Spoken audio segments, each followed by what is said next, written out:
LCR circuit, ठीक है। Initial हमने पढ़ा है LCR सर्किट और उसमें हमने क्या निकाली, उसकी डिफरेंशियल इक्वेशन निकाल ली थी हमने, उसका सॉल्यूशन निकाल लिया था LCR सर्किट या LCR परिपथ, ठीक है। तो हमने इसकी डिफरेंशियल इक्वेशन निकाल ली, उसका सॉल्यूशन निकाला और उसके बाद हमने वहाँ से क्या निकाला, आई का मान निकाला। तो आपको समझ में आ गया होगा, यहाँ हमने सब कुछ कंपेयर किससे किया था, जो हमने चालित आवर्ती दोलन पढ़ा था, चालित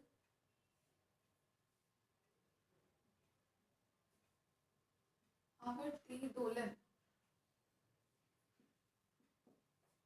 या चालित आवर्ती दोलित्र, चालित आवर्ती दोलित्र के लिए जो भी हमारे पास डिफरेंशियल इक्वेशन आई थी या उसका सॉल्यूशन था, बिल्कुल same to same as it is ही होगा। क्यों? क्योंकि यहाँ पे कॉन्सेप्ट यही वाला लगता है। चालित आवर्ती दोलित्र में भी कैसे हम क्या कर रहे थे, एक्सटर्नल कुछ फोर्स अप्लाई कर रहे थे।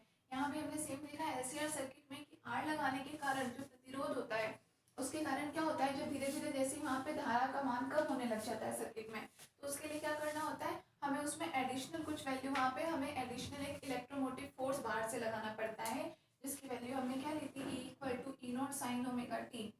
ये एक्सटर्नल फोर्स होता है। जैसे यहाँ पर हमने अप्लाइड फोर्स Fa दिया था, यहाँ पर ये फोर्स ही होता है, विद्युत वाहक बल जिसको हम कहते हैं।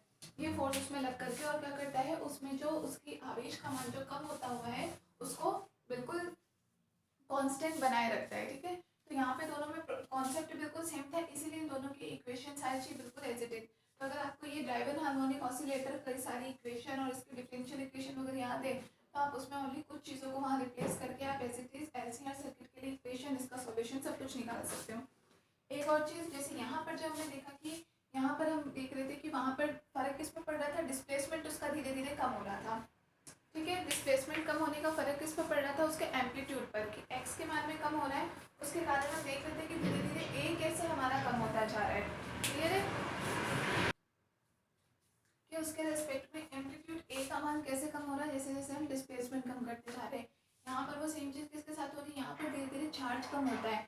यहाँ पर हमने क्या देखा, कल q का मान जो होता है वो धीरे धीरे कम होता जाता है और आप उसको बैलेंस रखना चाहते हैं, तो उसके कारण यहाँ पर जो हमारे पास आयाम आता है, आयाम किसका आता है, धारा का आयाम होता है, जिसको हमने आई नोट कहा था, आई या आई नोट से जिसको हमने कहा, ये किसके इक्वल था, क्यू नोट इंटू ओमेगा के इक्वल आया था, ठीक है। हमने जो इसका रिजल्ट निकाला था क्यू इक्वल टू, जैसे हमने इस इक्वेशन में के लिए हमने सॉल्यूशन क्या निकाला था, x equal to x not sine omega t minus five. तो सिमिलरली हमने यहाँ पर इसके लिए बिल्कुल एज इट इज हमने इक्वेशन क्या निकाल दिया, q equal to Q not sine omega t minus five, बिल्कुल एज इट इज होगा। तो यहाँ जो काम डिस्प्लेसमेंट का है, यही काम यहाँ पर क्या है, क्यू का है। अब यहाँ पर डिस्प्लेसमेंट में जैसे जैसे कमी आ रही थी, तो उसके करस्पॉन्डिंग फर्क किस पर पड़ रहा था, आयाम पर, कि उसका एम्पलीट्यूड भी कम या ज़्यादा हो रहा था। बिल्कुल सेम चीज़ यहाँ होगी। अब चार्ज का मान अगर कम ज़्यादा हो, तो किसी सर्किट में चार्ज के फ्लो होने का मतलब होता है करंट फ्लो होना। चार्ज जैसे फ्लो होगी, करंट उसी वे में फ्लो होगा। तो यहाँ पर चार्ज का मान अगर कम या ज़्यादा हो रहा है, कि धीरे धीरे वहाँ पर जो आवेश की धारा है, सॉरी, जो आवेश का जो प्रवाह है वो धीरे धीरे कम होता जा रहा है, उसका मतलब है वहाँ पर धीरे धीरे करंट हमारा कम होता जा रहा है। तो यहाँ पर इसका चार्ज फ्लो का जो डायरेक्ट इफेक्ट पड़ेगा वो पड़ेगा आई पर। इसलिए यहाँ जो हम एम्पलीट्यूड लेते हैं उसको हम करंट एम्पलीट्यूड बोलते हैं, या धारा आयाम, धारा आयाम करंट एम्पलीट्यूड, इस पर डायरेक्ट इफेक्ट पड़ता है। तो इसके लिए हमें फाइनल इक्वेशन क्या मिली थी, आप लोग को ध्यान हो तो हमने इसका देखा था मान,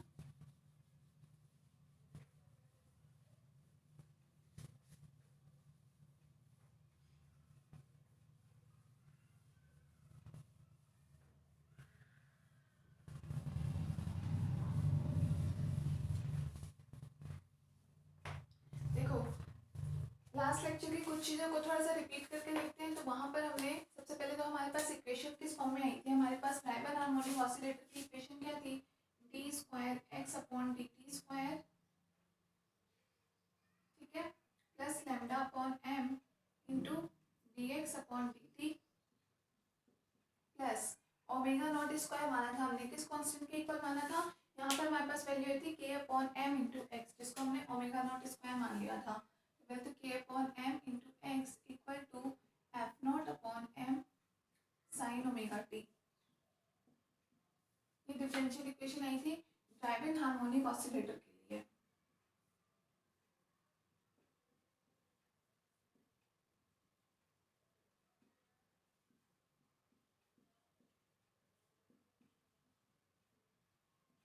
और इसका सॉल्यूशन हमने लिया था x इक्वल टू, इसका सॉल्यूशन था x equal to x not sine omega t minus five,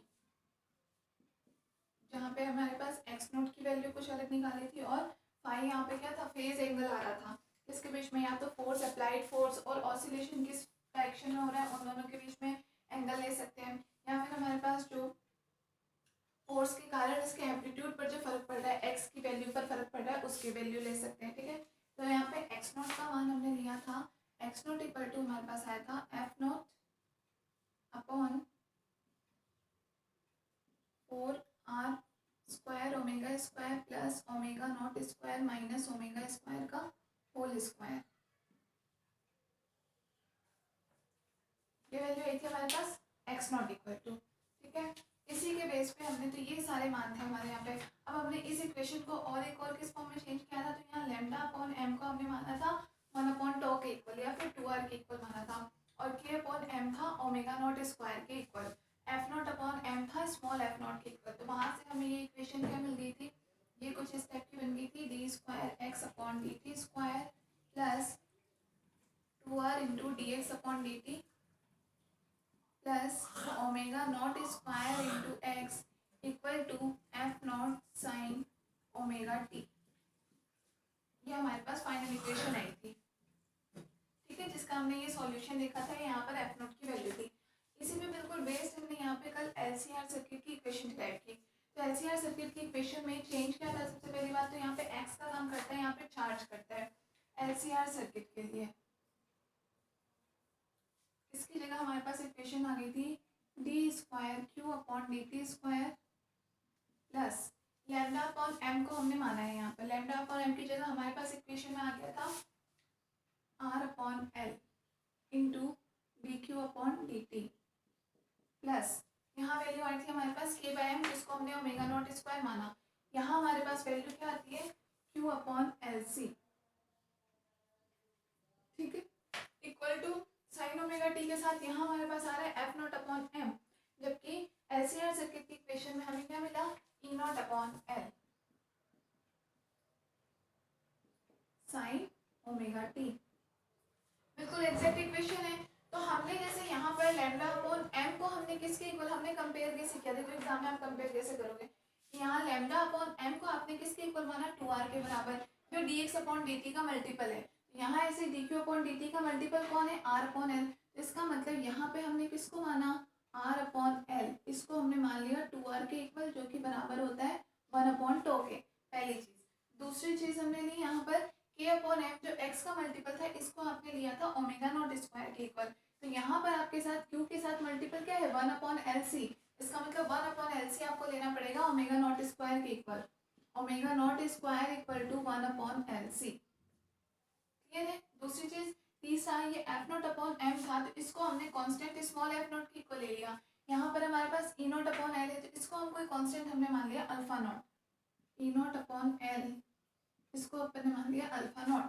तो ये इक्वेशन चेंज करने पर इस फॉर्म में बनी, ये सारे चेंज करने पर ये इक्वेशन हमारे पास क्या बन जाएगी, d square q upon d t square plus r upon l की जगह 2r d q upon d t plus omega not square into q equal to alpha not sine omega T. ये final equation, इसका resultant हमने लिया, इसका solution q के लिए, q equal to Q not sine omega t minus five. Similar यहाँ पर भी हो जाएगा sine omega t minus five. As it is हमें इसका सॉल्यूशन मिल जाएगा। अब यहाँ पर हमने एक्स नोट की वैल्यू इस फॉर्म में ली थी, तो यहाँ देखेंगे क्यू नॉट बराबर हम क्या ले लेंगे, क्यू नॉट इक्वल टू, हमने कांस्टेंट एफ नॉट यूज में लिया, एफ नॉट की जगह यहाँ क्या कांस्टेंट यूज में ले रहे हो, अल्फा नॉट, तो ये वैल्यू हो जाएगी अल्फा नॉट, और अपॉन में एज इट इज आर की जगह हमने यहाँ पे भी 2r ही मान रखा है, और ओमेगा नॉट ओमेगा हमारे पास यहाँ भी एज इट इज वैल्यूज है, तो ये एज इट इज आपके पास आ जाएगा 4r square omega square plus omega not square minus omega square whole square. ठीक है, ये कल हमने जो पूरी समझी पढ़ी थी, उस पूरे का जो मेन रिजल्ट हमारे पास ये निकल के आया था। एज इट इज आपको एग्जाम में अगर आपके पास आता है, अगर आपको ये चीज़ याद नहीं भी है, अगर आपको ये इक्वेशन पूरी अच्छे से, ये डेरिवेशन आती है, तो आप यहाँ से एज इट इज कंपेयर करके फिर ये बना सकते हो। बिल्कुल एज इट इज सॉल्यूशन भी एज इट इज लिखना है। क्यू नोट का इवन इसमें यहाँ पे जैसे एक्स नोट का मान जो हमने निकाला है एज इट इज आप यहाँ पे क्यू नोट का मान निकाल सकते हो। क्लियर है। अब देखो लास्ट इक्वेशन में हमने क्या किया, यहाँ पर हमारे पास x था, तो इसका dx अपॉन dt अगर हम कर दे तो हमें किसकी वैल्यू मिल गई थी, वहां से वेट की वैल्यू मिल जाएगी, वेलोसिटी भी मिल जाएगी। यहाँ आपके पास इक्वेशन है q equal to Q not के फॉर्म में, तो अगर आप dq अपॉन dt कर दोगे तो आपको वैल्यू किसकी मिल जाएगी, dq अपॉन dt i के इक्वल होता है, तो आपको वैल्यू मिल जाएगी i की। ठीक है, जो हमने वैल्यू निकाली थी।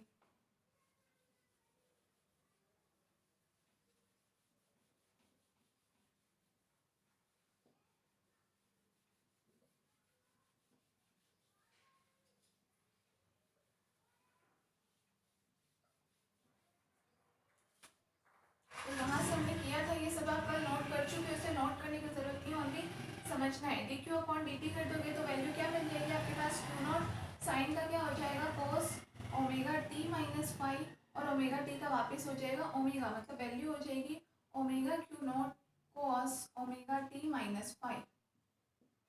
ये वैल्यू आ जाएगी एज इट इज। समय के सापेक्ष वेग में आवेश में परिवर्तन की दर क्या कहलाती है, चार्ज कहलाती है, सॉरी करंट कहलाती है, आई। तो ये वैल्यू हो गई हमारे पास I equal to Q naught into omega, किसके इक्वल हो गया, I naught cos omega t minus five. तो ये जो सॉल्यूशन हमारे पास जैसे एक्स नॉट का सॉल्यूशन आया था, या उसके बेस पे हमने ये क्यू नॉट का सॉल्यूशन लिया था, Q equal to Q not, as it is हमारे पास आई नॉट की इक्वेशन आ गई। अब बाकी दोनों इक्वेशन जैसे आपके पास साइन के फॉर्म में आ रही है, ये कॉस में आ रही है, अगर आप इसे साइन में कन्वर्ट करना चाहते हो तो भी कर सकते हो। साइन के फॉर्म में इक्वेशन अपने पास क्या बन गई थी, I equal to I naught sine omega t minus five plus five by two, मतलब यहाँ पर फेस डिफरेंस कितने का आ जाएगा, साइन में और कॉस में 90 का होता है phase difference, plus five by to. इसको हमने एक और कांस्टेंट किसके इक्वल मान लिया था, I equal to I naught sine omega t minus delta. Equation किस फॉर्म में मान ली, I equal to I naught sine omega t minus delta के इक्वल। डेल्टा यहाँ पर क्या है, डेल्टा इक्वल टू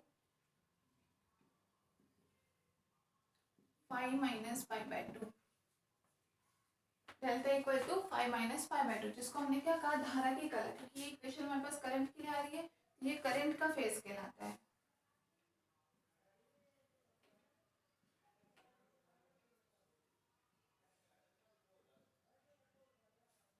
धारा की कलर क्लियर है।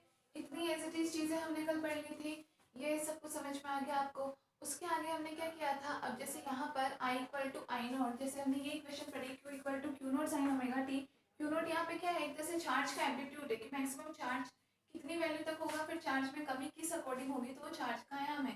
सिमिलरली यहाँ पे आप आई नॉट निकाल सकते हो, आई नॉट आपके पास क्या आ जाएगा, इसके सापेक्ष धारा का आयाम हो जाएगा। तो आई नॉट का जैसे आपने क्यू का फॉर्मूला लिखा, क्यू नॉट का फॉर्मूला लिखा है, एज इट इज आपके पास किसका फॉर्मूला हो जाएगा, आई नॉट का फॉर्मूला हो जाएगा। तो फॉर्मूला आपके पास किसके इक्वल आ गया था, आई नॉट इक्वल टू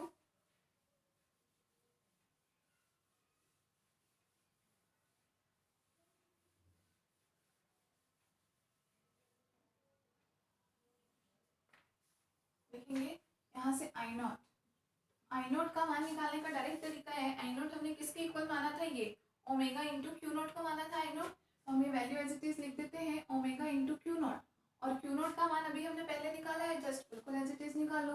तो ओमेगा इंटू क्यू नोट का मान क्या माना था, alpha not upon four R square omega square plus omega not square minus omega square का होल स्क्वायर। ये वैल्यू हमारे पास किसकी आ गई, आई नॉट की, बिल्कुल एज इट इज एकदम सिंपल फॉर्म में इक्वेशन आ गई हमारे पास। क्लियर है। ये पावर वन बाय टू भी रहेगी सब जगह ना, इसकी पावर वन बाय टू।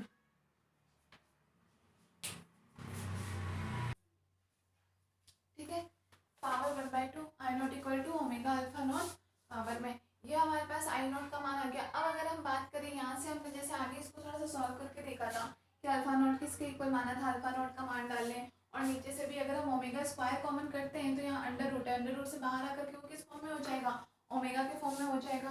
या तो पूरा omega square upon L square हमने कॉमन ले लिया था, क्यों, क्योंकि अल्फा नॉट की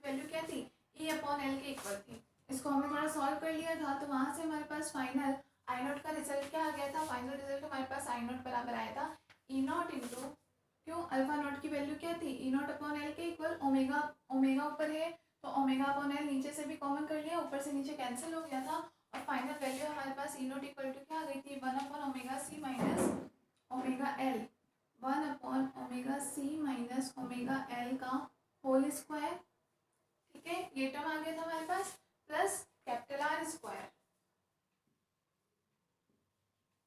power 1/2।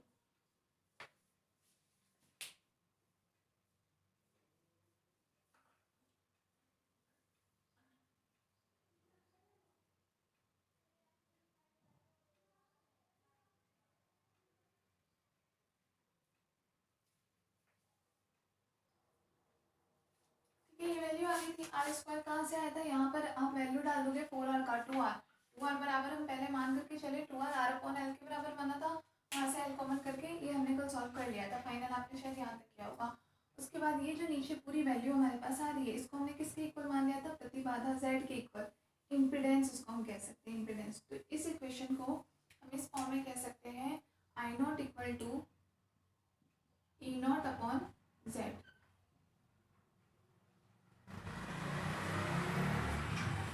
I naught equal to E naught upon Z, where Z equal to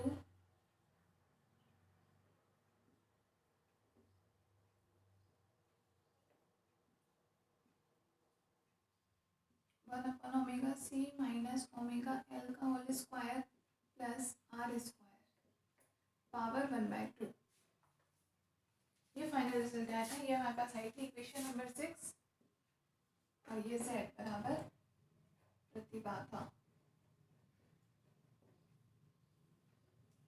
तो आई नोट का मान ये था। उसके बाद हमने ये देखना था कि आई नोट की वैल्यू मैक्सिमम किस कंडीशन में होगी, तो मैक्सिमम सिंपल सी बात है, अगर z हमारे पास मिनिमम हो जाए तो आई नोट का मान मैक्सिमम हो जाएगा, मतलब हमें z मिनिमम लेना है।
z की वैल्यू डाल दो यहाँ से 1/ओमेगा c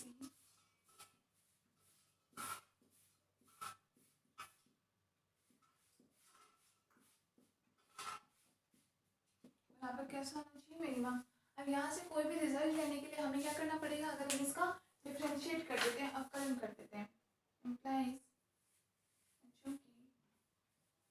अगर हम ये बोले dz अपॉन डी ओमेगा बराबर 0 करते हैं, dz अपॉन डी ओमेगा की वैल्यू 0 के बराबर लिखते हैं, उस कंडीशन में हमें आई नॉट बराबर कैसा मिल जाएगा, मैक्सिमम मिल जाएगा, इम्प्लाइज आई नॉट मैक्सिमम। अगर इसका अवकलन करो और इसका अवकलन 0 के बराबर आप रख देते हो तो जो भी वैल्यू आती है, मतलब उस कंडीशन पे आई नॉट का मान आपके पास मैक्सिमम होगा, और इसका डिफरेंशिएशन 0 तभी आएगा जब इस मान को आप मिनिमम मानोगे। मिनिमम मतलब किसी भी एक कांस्टेंट वैल्यू के बराबर हम मान लेते हैं कि मिनिमम मान इतना आ जाएगा, तो हम वैसे सी बात है उसका डिफरेंशिएट करेंगे हम, तो वैल्यू हमारे पास कैसे आ जाएगी, 0 ही आ जाएगी। इसका मतलब इसको मिनिमम मानने के लिए ये कंडीशन जरूरी है कि हम इसका अवकलन करके देखते हैं, और जब ये अवकलन का मान अगर 0 के बराबर आता है उस कंडीशन में dz अपॉन डी ओमेगा की जो भी वैल्यू होती है, इसका अवकलन करने पर आपको जो भी मान मिलेगा वो मान रखने पर इसका मतलब आपके पास आई नोट का मान मैक्सिमम होगा, ये कंडीशन है। तो यहाँ से आप D Z upon D omega को सॉल्व करो, तो D upon D omega Z का 1 upon omega C minus omega L whole square plus R square power 1/2 equal to, इधर करोगे डिफरेंशिएट, वैल्यू कितना हो जाएगा 0, तो 0 के बराबर तो ये वैल्यू ऑलरेडी आ गई, ठीक है। अब इसको थोड़ा सा सॉल्व करके देखो, आपने शायद किसी एक स्टूडेंट ने सॉल्व किया था और सही भी किया था, ठीक है। इसको सॉल्व करने के तरीके के लिए देखो, सबसे पहले हम क्या करें, ऐसा कोई भी कभी डिफरेंशिएशन है थोड़ा कॉम्प्लिकेटेड अगर आपको लगे, क्योंकि इसमें ओमेगा की वैल्यू इतनी दूर में है, आर में हमारे पास कोई ओमेगा नहीं मिल रहा। इसको सॉल्व करने का तरीका ये है कि सबसे पहले तो अपन क्या लें, ओमेगा के रेस्पेक्ट में करना है, इस पूरे मान को ही अपन ओमेगा मान लेते हैं।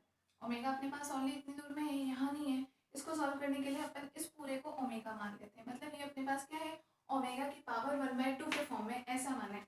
तो जब भी अपने पास अगर अपन डी अपॉन डी एक्स करते हैं किसी एक्स की पावर एन का, तो वैल्यू क्या आती है, एन एक्स की पावर एन माइनस 1 आती है।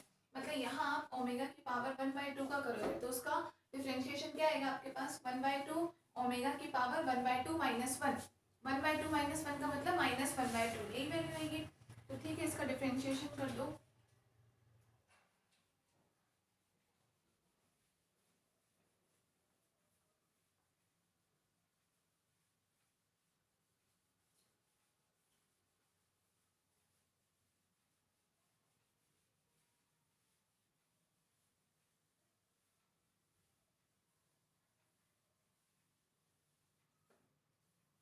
देखो सबसे पहले तो हम क्या करें, तो वैल्यू हमारे पास बराबर क्या आ जाएगी, D Z upon D omega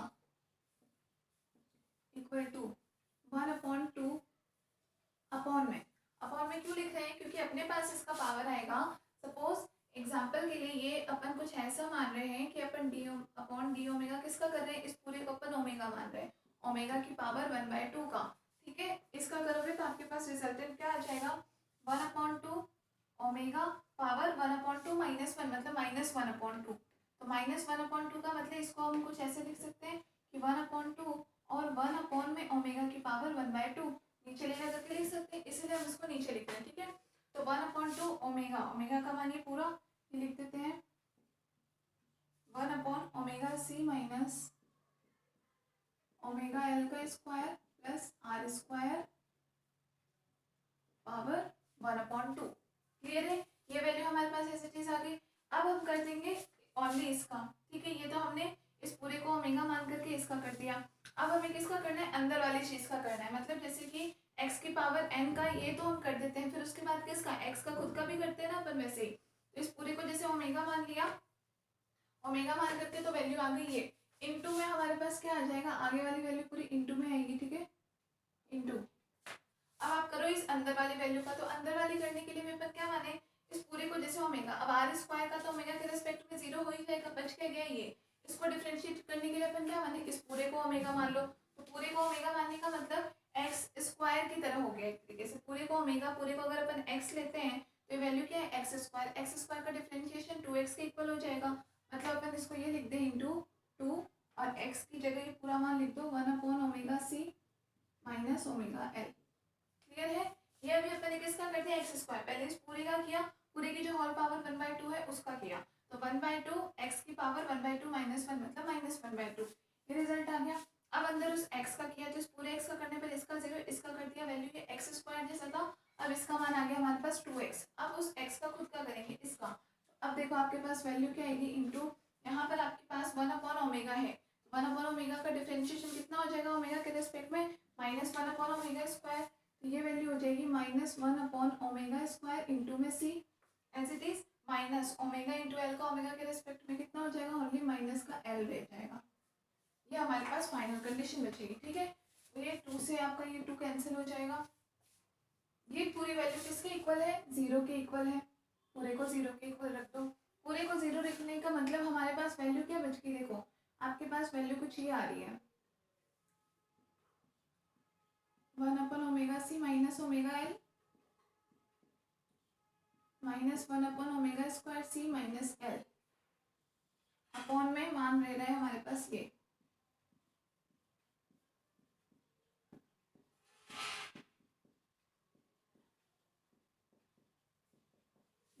जाएगा इक्वल टू 0।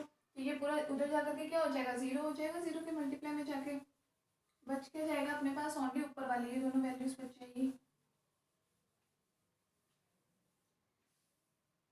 मतलब एम्प्लाइज हमारे पास ओनली बच जाएगा ये।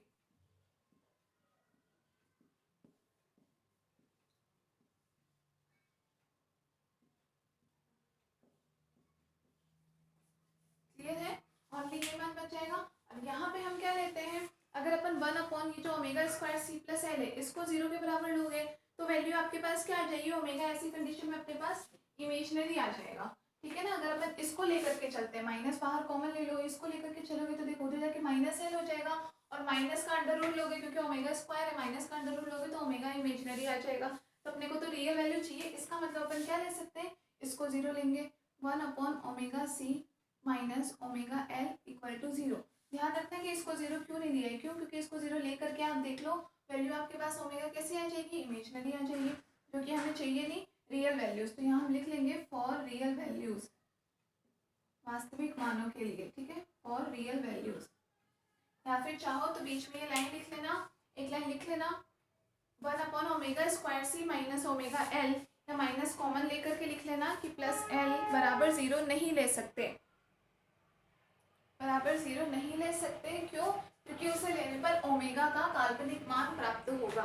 लिख लो चाहे क्या, 1 upon omega square C plus L बराबर 0 नहीं ले सकते क्योंकि उसे लेने पर ओमेगा का काल्पनिक मान प्राप्त होगा।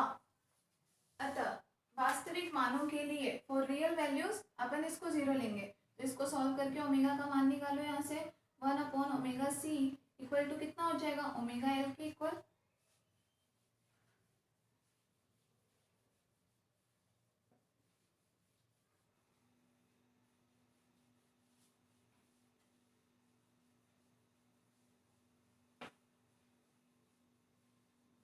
पूरा का पूरा नोट नहीं किया ना, आपको एक तरह से नोट यहाँ से करना था।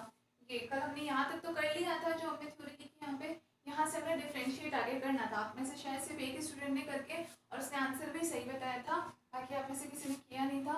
यही सॉल्यूशन हमें करके मैंने कहा था कि एक बार करके देखते हैं इसका वैल्यू क्या आता है। 1 upon omega C equal to omega L, omega दोनों एक तरफ ले लो, आपके पास क्या आ जाएगा 1 अपॉन एल सी, एल को इधर ले लेते हैं अपॉन में ओमेगा को उधर ले लेते हैं, इक्वल टू क्या हो जाएगा omega square implies omega equal to क्या हो जाएगा 1 upon under root L C, omega equal to 1 upon under root L C. Clear है, लिख लो ये मान।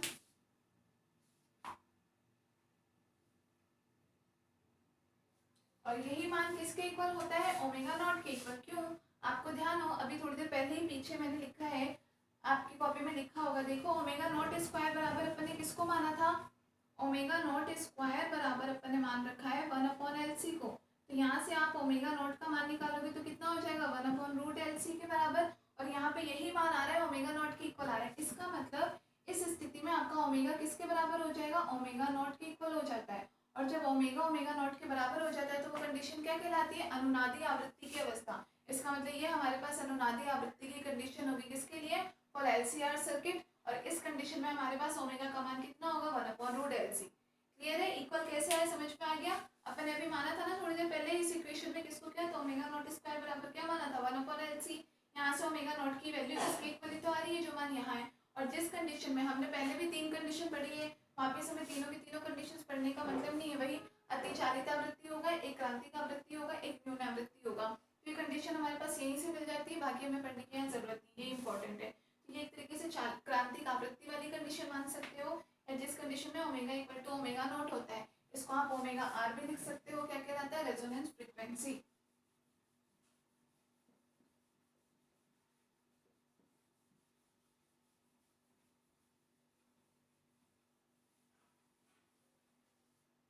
नोट कर लो, इसको आप इक्वेशन नंबर देना, पीछे 6 दिया था, इसको देना इक्वेशन 7।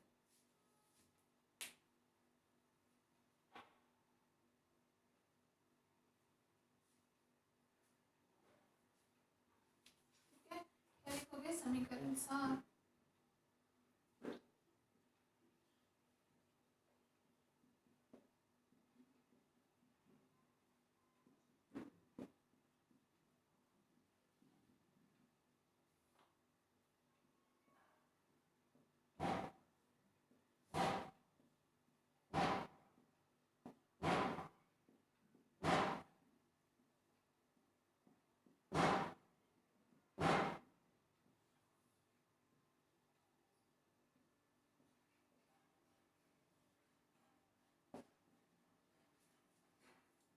प्रणोदित श्रेणी आवृत्ति की अनुनादी आवृत्ति कहलाती है।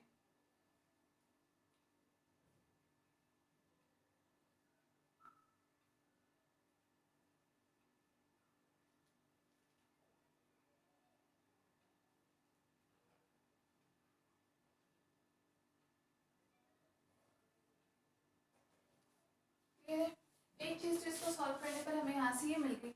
सब में हमने ये कंडीशन देखा है, जब हम मैक्सिमम मान निकालना चाह रहे हैं, इससे पहले जब हमने प्रणोदित आवृत्ति वाला दोलन पढ़ा था उस टाइम पे भी यही कंडीशन थी कि वहाँ पे भी जैसे हम मैक्सिमम डिस्प्लेसमेंट चाह रहे थे उसके लिए हमने क्या किया था, डिनोमिनेटर को हम मिनिमम मान सकते हैं। मिनिमम लेने की कंडीशन क्या थी कि अगर आप उसका डिफ्रेंशिएट करो और वैल्यू 0 के इक्वल आ जाए, उस कंडीशन में डिनोमिनेटर आपके पास कैसा हो जाएगा, बिल्कुल मिनिमम हो जाएगा। और जो भी आप एम्पलीट्यूड निकाल रहे हो या यहाँ जैसे हम किसका मान निकाल रहे हैं आई नॉट, तो वो वैल्यू आपके पास मैक्सिमम हो जाएगी।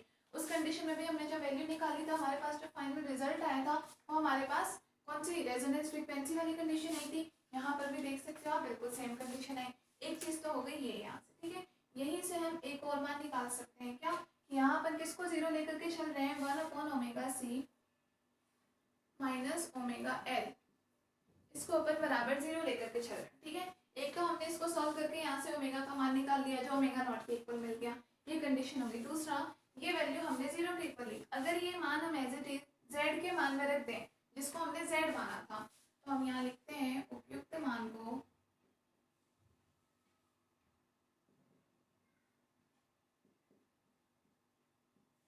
z को शायद कोई इक्वेशन नंबर नहीं दी थी हमने, जहाँ हमने प्रतिबाधा z लिखा था, कोई बात नहीं वैसे ही लिख दो, z के मान में प्रतिस्थापित करने पर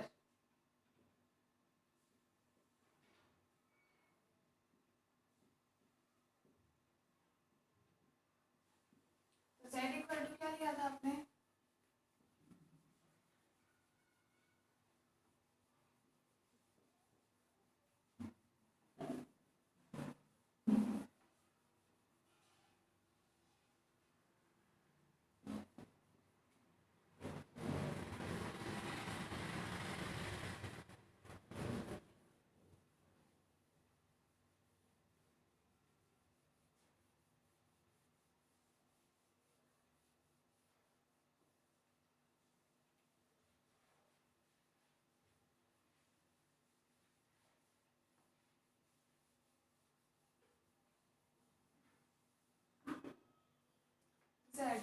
z इक्वल टू हमने किसको माना था,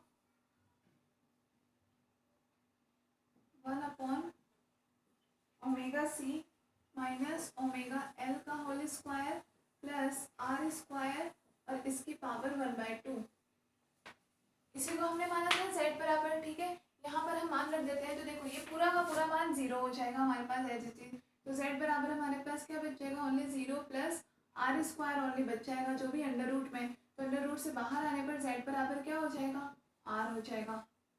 z बराबर क्या हो जाएगा, r हो जाएगा। तो आपने आई नॉट की जो कंडीशन दी थी समीकरण नंबर 6 आपने जो लिया था, समीकरण 6 से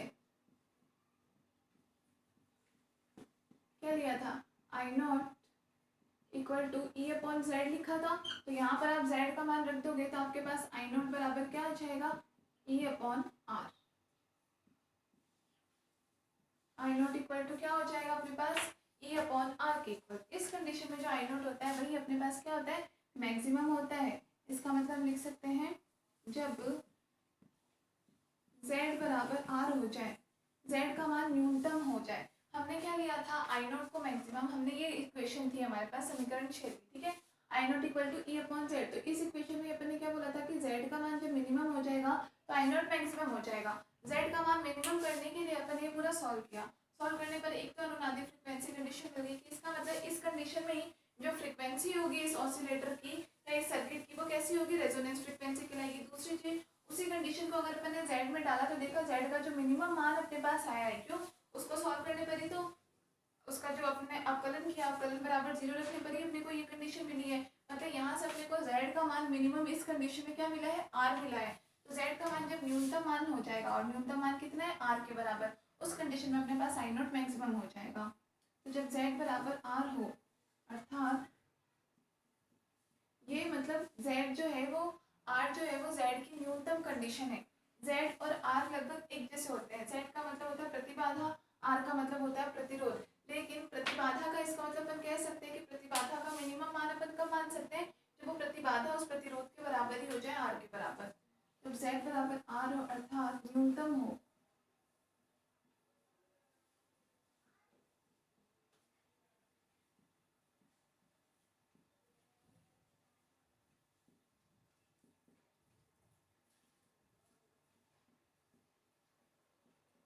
मैक्सिमम होगा।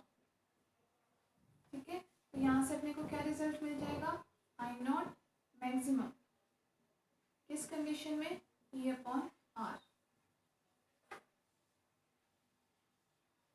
इसको अपन नाम देते हैं इक्वेशन नंबर 8। क्लियर है। तो आई नॉट का आप नॉर्मल कंडीशन में वैल्यू क्या बोलोगे, I not equal to E upon Z होता है। ठीक है, अगर आपसे पूछे कि मैक्सिमम कब होगा किस कंडीशन में, तो फॉर्मूला होगा E upon R. Maximum condition में क्या होगा, फ्रीक्वेंसी आपके पास रेजोनेंस फ्रीक्वेंसी हो जाएगी और वैल्यू क्या हो जाएगी, ई अपॉन आर।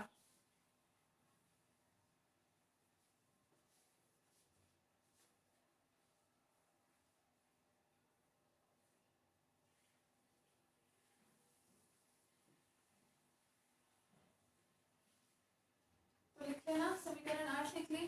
देखो नीचे समीकरण 8 से स्पष्ट है, समीकरण 8 से स्पष्ट है कि अनुनादी आवृत्ति पर श्रेणी LCR परिपथ का धारा आयाम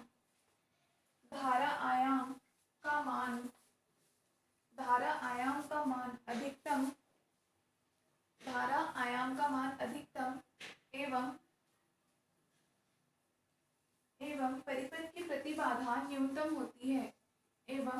परिपथ की प्रतिबाधा न्यूनतम होती है तथा परिपथ शुद्ध प्रतिरोधीय हो जाता है। शुद्ध प्रतिरोधीय मतलब प्रतिबाधा बिल्कुल हट गया, ओनली वैल्यू हमारे पास आर की होगी, रेजिस्टिव हो जाएगा, शुद्ध प्रतिरोधीय हो जाता है।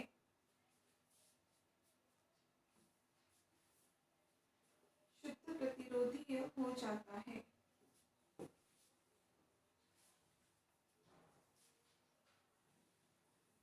ठीक है, तो अब अपन ग्राफ बना लेते हैं। रिजल्ट्स तो हमें मिल गए, इसके फाइनल सॉल्यूशन समझ में आ गया इसका। इसके लिए रेजोनेंस कंडीशन समझ में आ गई। इसको रेजोनेंस कंडीशन बहुत इंपॉर्टेंट है, डायरेक्ट फॉर्मूला याद रखना, ओमेगा इक्वल टू 1/√LC। बहुत सारे फॉर्मूले आते हैं इस पे, न्यूमेरिकल्स आते हैं इस फॉर्मूले पे, डायरेक्ट क्वेश्चन पूछा जाता है। LC की वैल्यू आपको दे देंगे और पूछ लेंगे कि इसमें आप रेजोनेंस फ्रीक्वेंसी का मान बताओ। और रेजोनेंस फ्रीक्वेंसी क्या होती है, जब ओमेगा नॉट के बराबर हो जाता है, वैल्यू क्या होती है 1/√LC। बस दोनों का मान डाल करके सॉल्व कर दो।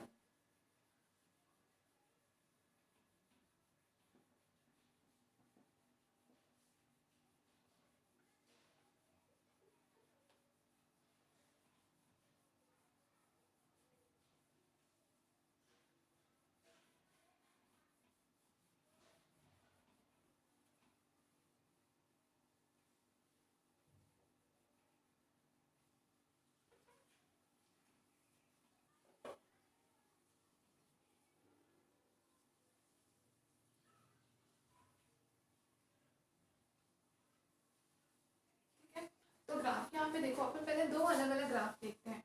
दो अलग अलग ग्राफ, एक तो अपन बात करते हैं आई नॉट की। आई नॉट का मान मैक्सिमम है किस कंडीशन में, जब ओमेगा बराबर ओमेगा नॉट हो जाता है। ठीक है, तो आई और ओमेगा में अपन ग्राफ बनाते हैं। पहला ग्राफ तो अभी पहले देखना, उतारना मत। यहाँ अपन क्या ले रहे हैं, ये अपना फर्स्ट ग्राफ है। यहाँ अपन क्या ले रहे हैं, आई। क्लियर है। यहाँ अपने पास ग्राफ आता है कुछ ऐसा,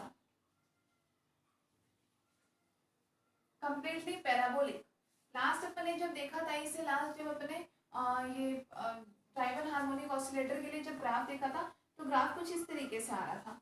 क्लियर है। यहाँ से ग्राफ पे टर्न हो जाने का मतलब क्या है कि अब ग्राफ कंप्लीटली पैराबोलिक नहीं रहेगा, मतलब होती है चीजें स्लाइटली सा डिफरेंस हो जाता है। इस कंडीशन में अपने को मैक्सिमम पीक ये मिल रही है। ठीक है, और अगर अपन चौड़ाई ले तो चौड़ाई अपन लगभग ये चौड़ाई ले लेते हैं, तो ये वैल्यू अपने को लगभग क्या हुई, इस मैक्सिमम की आधी वैल्यू मिल गई थी।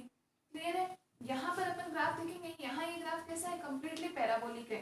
तो यहाँ अपने को जो चौड़ाई मिलती है, अगर अपन इस बैंड की चौड़ाई की बात करें, ग्राफ सीधा बना है क्या? सीधा नहीं बना।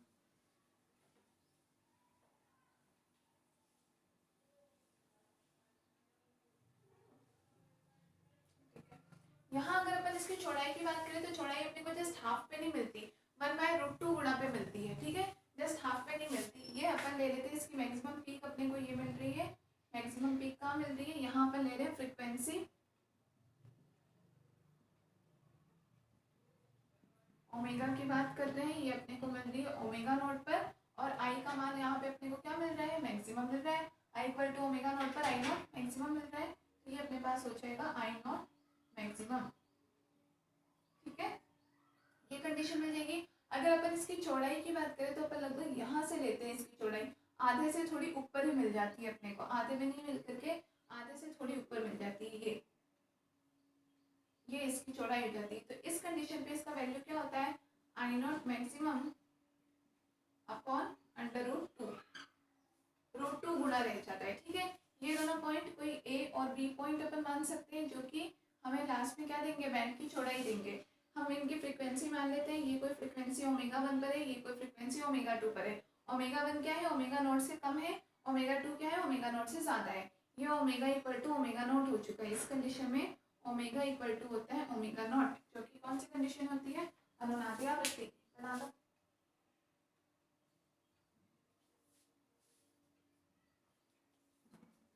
ठीक है, और भी इससे भी कम मतलब एग्जैक्ट जब ग्राफ बनाया जाता है, अगर आप ग्राफ पेपर में बनाते हो पैमाना लेके, तो ये डिफरेंस आपको इससे भी थोड़ा कम ही मिलता है, मतलब जस्ट हाफ तो हो जाता, लगभग यहाँ मिलता तो जस्ट हाफ हो जाता।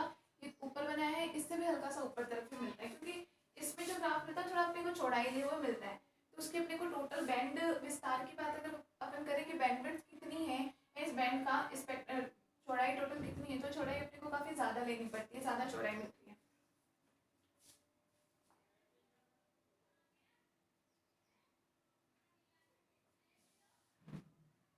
ठीक है, दूसरा ग्राफ अपन इसके साथ बनाएंगे z का।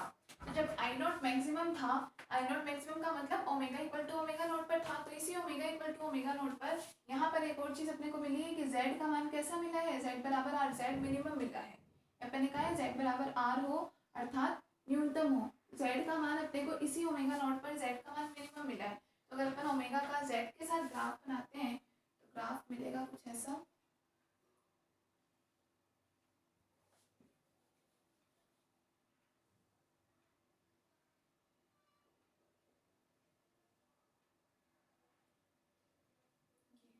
यहाँ पर अपन ले लेते हैं z, तो z में देख रहे हो z का मान omega equal to omega not पे मिलेगा मिनिमम, तो इसका ग्राफ अपने को मिलता है कुछ उल्टा,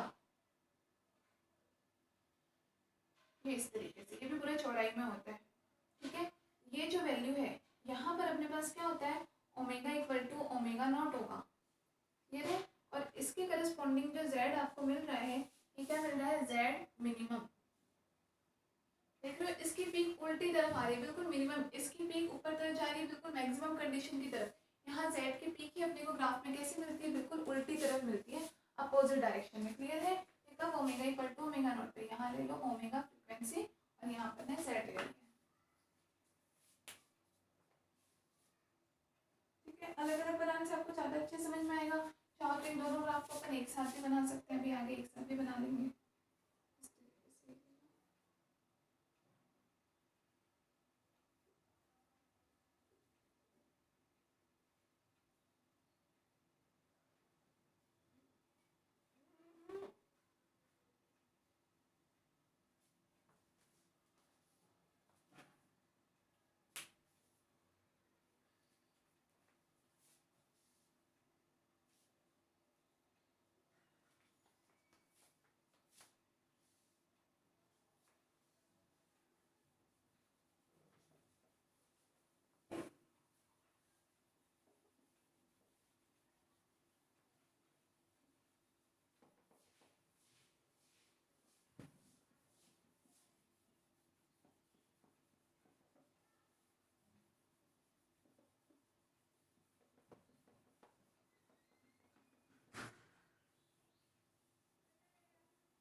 बना साथ में मिक्स करके बनाते हैं तो क्या मिलेगा,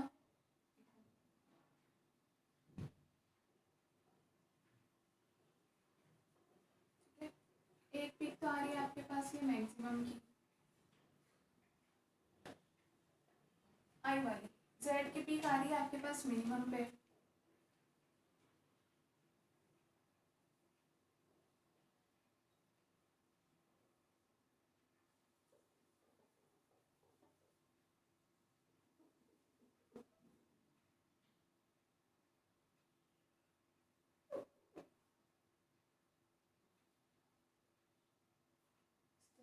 अच्छा बनाना है।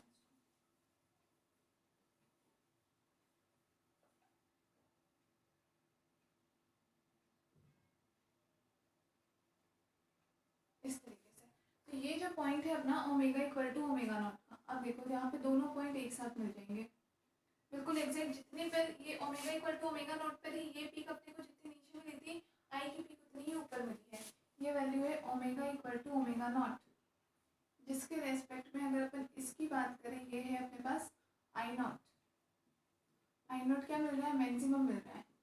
इसी के करस्पॉन्डिंग अगर अपन यहाँ जेड की बात करें तो जेड अपने को क्या मिल रहा है, जेड मिनिमम मिल रहा है। क्लियर है, ये ओमेगा है। यहाँ पर अपन अब देखो यहाँ अगर अपन जस्ट हाफ में बात करते हैं, आई नोट का मान अगर अपन चौड़ाई पहले की तरह अगर जस्ट हाफ लेते हैं तो जस्ट हाफ पर तो अपने को ये दो पॉइंट मिल रहे हैं, इनका इंटरसेक्ट पॉइंट मिल रहा है, ठीक है। चौड़ाई नहीं है, ये इंटरसेक्ट पॉइंट है इनका, चौड़ाई अपने को मिलेगी लगभग यहाँ पर, यहाँ से अपन लेंगे इनकी चौड़ाई,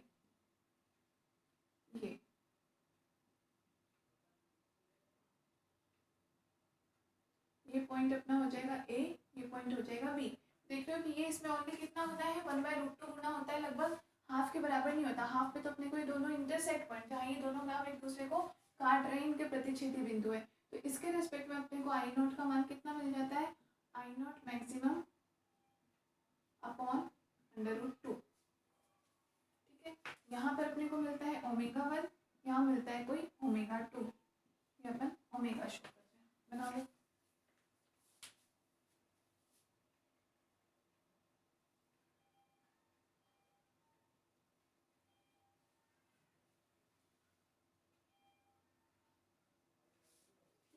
अब जैसे यहाँ पर मान लो अगर आप आई ले लेते हो, इस पैमाने पर ये हमने आई का मान ले लिया है, तो जेड को आप चाहो तो आप इधर भी शो कर सकते हो,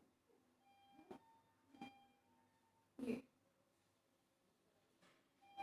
दोनों को एक साथ शो करेगा। ये हमारे पास क्या शो कर रहा है, जेड मिनिमम, जेड मिनिमम किसके बराबर है, आर के बराबर।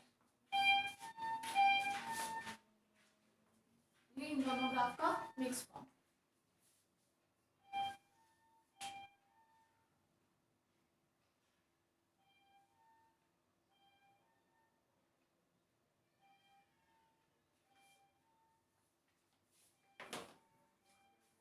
तो यहाँ से सब सिचुएशन समझ में आ गया। आई नॉट मैक्सिमम इस ग्राफ में, इससे पहले जो अपन ने पावर ग्राफ देखा था, पावर में अपने को वैल्यू क्या मिल रही थी, जस्ट हाफ के इक्वल मिल रही थी। पी की बात करें तो वो पी मैक्सिमम का जस्ट हाफ मिल रहा था, क्योंकि उसकी चौड़ाई वो थोड़ा ग्राफ यहाँ से झुका हुआ था, इससे थोड़ा सा तीखा था और ज़्यादा लंबा था, ठीक है। इस वजह से वहाँ पे जस्ट हाफ में, लेकिन यहाँ पर ग्राफ अपने को बिल्कुल शुद्ध पैराबोलिक मिलता है। पैराबोलिक अपन बोल सकते हैं थोड़ा हाइपरबोलिक जैसा है, जो कि बिल्कुल खुला हुआ है, इन्फिनिटी तक खुला हुआ रहता है, तो इसकी चौड़ाई अपने को ज़्यादा मिलती है। तो चौड़ाई अपने को लगभग इस जगह मिलने के कारण दोनों में डिफरेंस हाफ के जितना नहीं रहता, हाफ से कम डिफरेंस रहता है, तो वो इसका लगभग 1/√2 गुना रहता है।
कंप्लीट। तो LCR सर्किट में समझ में आ गया कि जब Z आपका मिनिमम हो और I कैसा हो आपका मैक्सिमम हो, वो कंडीशन क्या कहलाती है? रेजोनेंस फ्रीक्वेंसी कंडीशन, या हम उसको बोलते हैं रेजोनेंस फ्रीक्वेंसी अनुनादी आवृत्ति कंडीशन। ठीक है, ओनली कब पॉसिबल है? जब ओमेगा बराबर आपको मिल जाए ओमेगा नॉट के इक्वल। ओमेगा बराबर क्या हो जाए? ओमेगा नॉट के इक्वल हो जाए। ठीक है, हमें यहाँ पर इक्वेशन क्या मिली थी? 1/ओमेगा c माइनस ओमेगा एल। एक और फॉर्म में भी इसको लिख सकते हो, ये अपने को मिला था 1/ओमेगा c minus omega L equal to 0। ठीक है, ये वैल्यू मिली थी अपने को 1/ओमेगा c बराबर किसके इक्वल लिया जाता है? xc। 1/ओमेगा c ये बराबर होता है xc के। xc को अपन बोलते हैं, x मतलब होता है वैसे प्रवेश्यता, मतलब होता है प्रवेश्यता होता है, या इसको अपन बोल सकते हैं जैसे कैपेसिटिव रिएक्टेंस क्या है उसका, कितना रिएक्टेंस है। ठीक है, इसी तरीके से ओमेगा एल बराबर बोला जाता है XL। तो अपने पास ये दोनों मान रखें तो यहाँ से अपने को वैल्यू क्या मिल जाएगी? XC minus XL equal to 0 की कंडीशन पर। इसका मतलब जब XC बराबर हो जाए XL के, वो कंडीशन क्या कहलाती है? अनुनादी कंडीशन। या आप नोट लेकर के लिख सकते हो, नोट लेकर के लिख लो इस कंडीशन में। ठीक है, XC अपन क्या बोलते हैं? कैपेसिटिव रिएक्टेंस, और XL क्या हो जाता है अपने पास? इंडक्टिव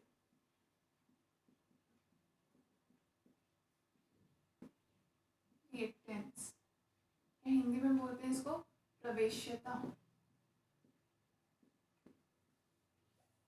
ठीक है, तो XC या XL के फॉर्म में भी इस तरीके से हम इसे डिनोट कर सकते हैं। तो ये कंडीशन हमारे पास क्या आती है?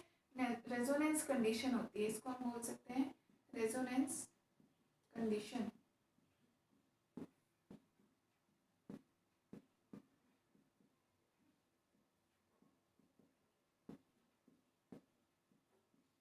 अनुनाद की स्थिति।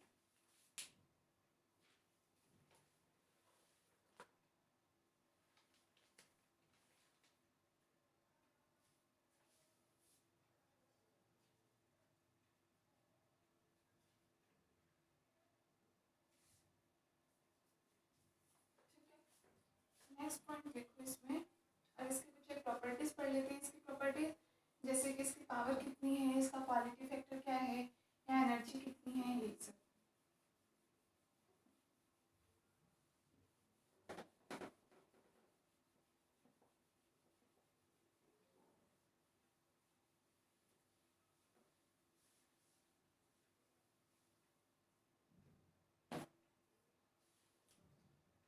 हेडिंग लो,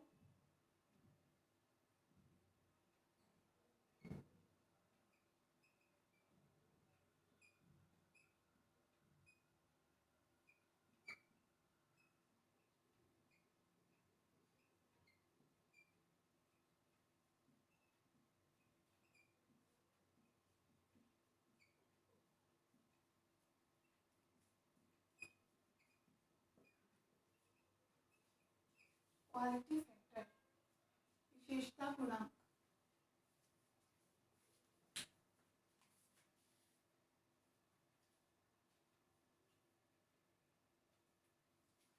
श्रेणी अनुनादी LCR परिपथ का विशेषता गुणांक।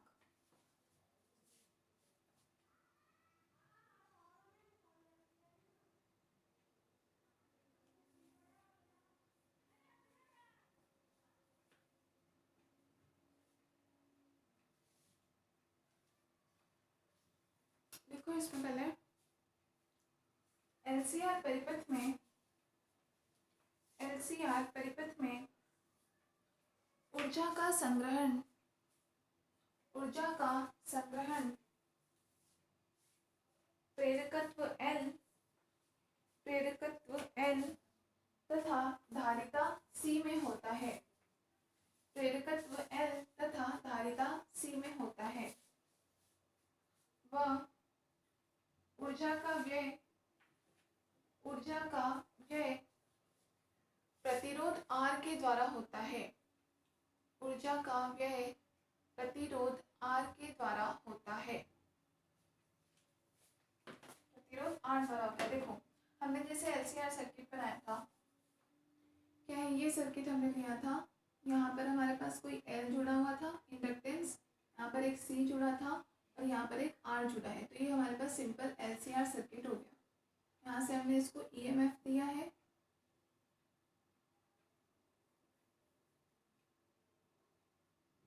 ठीक है, E equal to E0 sine omega T. ये अपने पास L है, ये C है और ये R है, तीनों कैसे हैं सीरीज में। तो यहाँ पर LCR सर्किट में हमने जैसे स्टार्टिंग में ही कहा था कि केवल L और C ये दोनों का काम क्या होता है, ये दोनों ही अपने अंदर ऊर्जा संग्रहित करते हैं।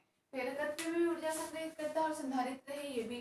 तो हमें तभी तो जब हम स्टार्टिंग में हमने ये कहा कि कोई सिंपल अगर हमें कोई सर्किट बनाना है तो वो तो हम केवल L और C को जोड़ करके भी बना सकते हैं, लेकिन फिर उसमें ऊर्जा क्या होगी, किसी तरीके से खत्म नहीं होगी। ऊर्जा खत्म करना है तभी जाकर के हम इसको अनुनादित LCR सर्किट हम पढ़ इसलिए रहे हैं, क्यों, क्योंकि यहाँ पर हमें ताकि क्या मिल रहा है, किसी न किसी फॉर्म में ऊर्जा कम हो तभी जाकर के तो हम उसको क्या करें, अवमंदन कर सके उसका, ठीक है, अवमंदन हो उस परिपथ का। तो हमने उस फॉर्म में करने के लिए इसको क्या किया, यहाँ पर R जोड़ा। R क्योंकि क्या करता है, R प्रतिरोध का काम करता है, बीच में मतलब कुछ ना कुछ वो रुकावट लेकर के आता है। वो ऑब्वियसली सी बात है, अगर बीच में कुछ रुकावट आएगी तो उस रुकावट को दूर करने के लिए हमें कुछ एक्स्ट्रा काम करना पड़ेगा, तो कहीं ना कहीं हमारी एनर्जी वेस्ट होगी।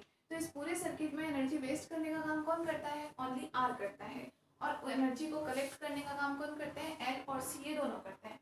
अब ये दोनों किस तरीके से करते हैं, तो देखो हम दो कंडीशन यहाँ पर पढ़ेंगे। एक कंडीशन हम लेंगे L के लिए, जब L पर हमारे पास एनर्जी की वैल्यू कैसी हो जाए, मैक्सिमम हो जाए। L जितनी ऊर्जा संग्रहित कर रहा है उसका मान हमारे पास कैसा हो जाए, मैक्सिमम हो जाए, ठीक है। तो L पर संग्रहित ऊर्जा का मान अगर मैक्सिमम हो जाएगा तो उसके बाद में हम संधारित्र पर जो भी हमारे पास आवेश होगा, संधारित्र पर आवेश का मान कितना हो जाएगा, शून्य हो जाएगा। क्यों, दोनों में से कोई एक ही तो कलेक्ट करेगा, दोनों कर लेंगे तो उसके बाद तो सर्किट में कुछ काम नहीं हो पाएगा। अब अगर पूरा का पूरा जो एनर्जी है वो अगर इसने कलेक्ट कर लिया, इसका मतलब सी पर किसका कलेक्शन माना जाता है, चार्ज का कलेक्शन माना जाता है, आवेश का। आप लोग हमेशा ध्यान रखना, एल किसके लिए यूज में लिया जाता है, किसी सर्किट में अगर हम बात करें एल की, तो एल यूज में लिया जाता है करंट आई के लिए, ठीक है। करंट के लिए क्या लिया जाता है, करंट तो ली जाती है इन फॉर्म ऑफ इंडक्टर और चार्ज ली जाती है इन फॉर्म ऑफ कैपेसिटर, ठीक है। चार्ज हमेशा किस पे, कैपेसिटर में होता है। ये चाहे आप नोट में लिख लेना, कॉपी के ऊपर लिख लेना, करंट इन फॉर्म ऑफ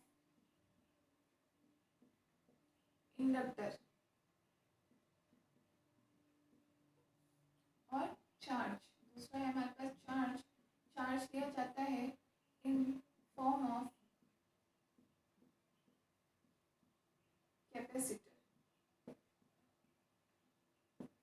ठीक है। इन फॉर्म ऑफ, ये कॉपी के ऊपर लिखना, हमेशा ध्यान रखना।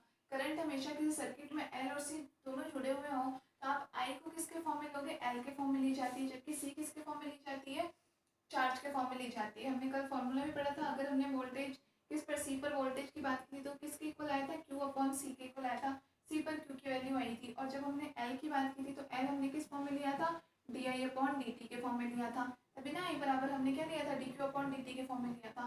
तो एल हमेशा, आई की बात करें, आई हमेशा एल के फॉर्म में आएगा, जबकि चार्ज क्यू हमेशा किसके फॉर्म में आता है, सी के फॉर्म में आता है, ठीक है। तो यहाँ हम बात कर रहे हैं दोनों पर ऊर्जा की, ठीक है। तो दोनों ही ऊर्जा को कलेक्ट करने का काम करते हैं। दो केसेस में हम पढ़ेंगे, एक केस पढ़ेंगे जब एल के पास सारी की सारी एनर्जी एकत्रित हो जाए, इसका मतलब तब सी पर किसी टाइप की एनर्जी एकत्रित नहीं होगी।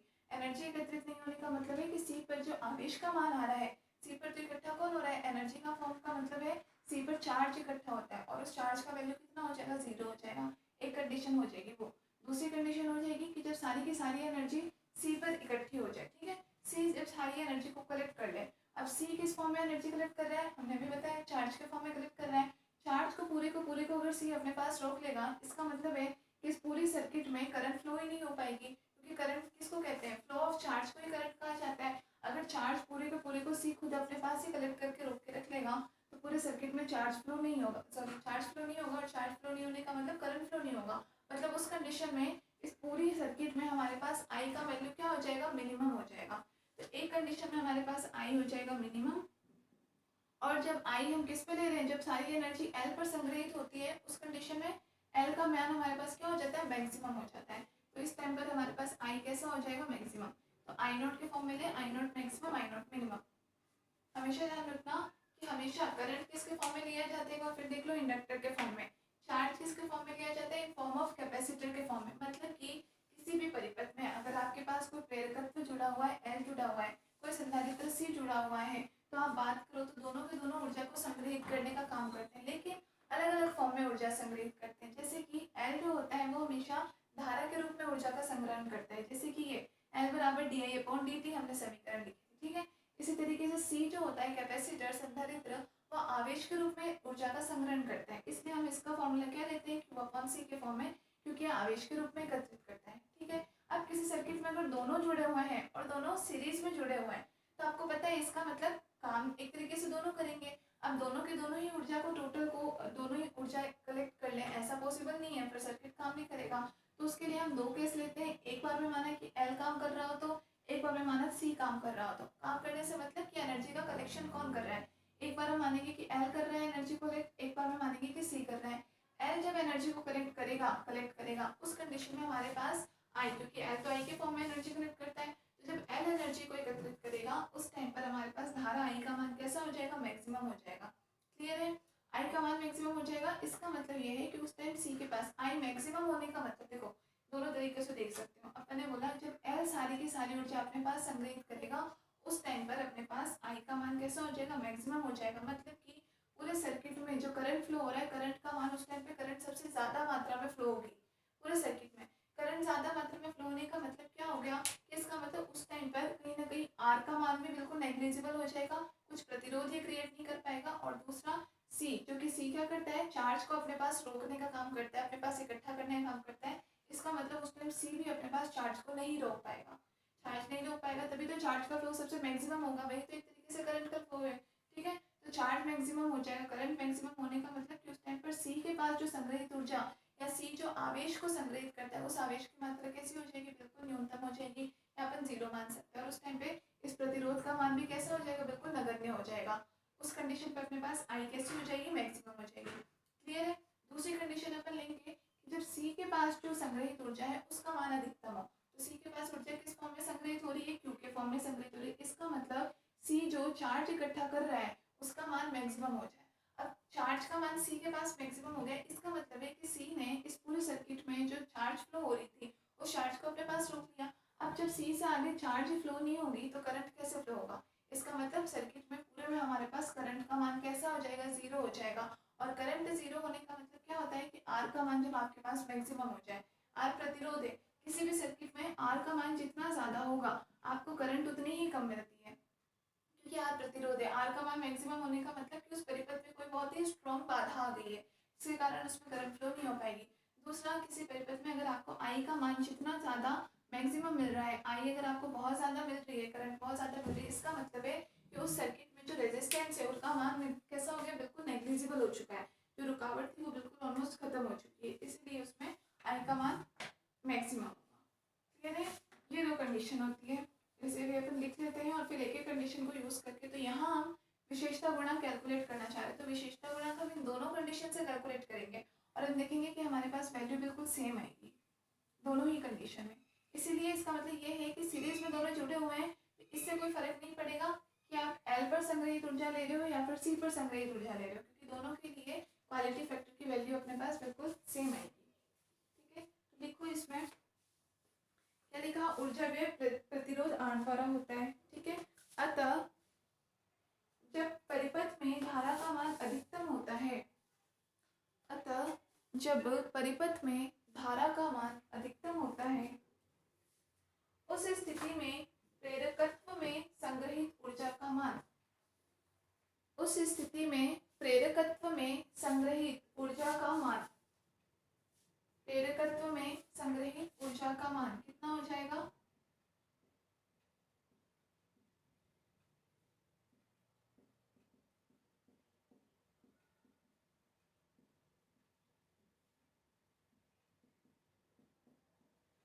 बराबर आपके पास हो जाएगा 1/2 L I maximum square, 1/2 L I maximum square.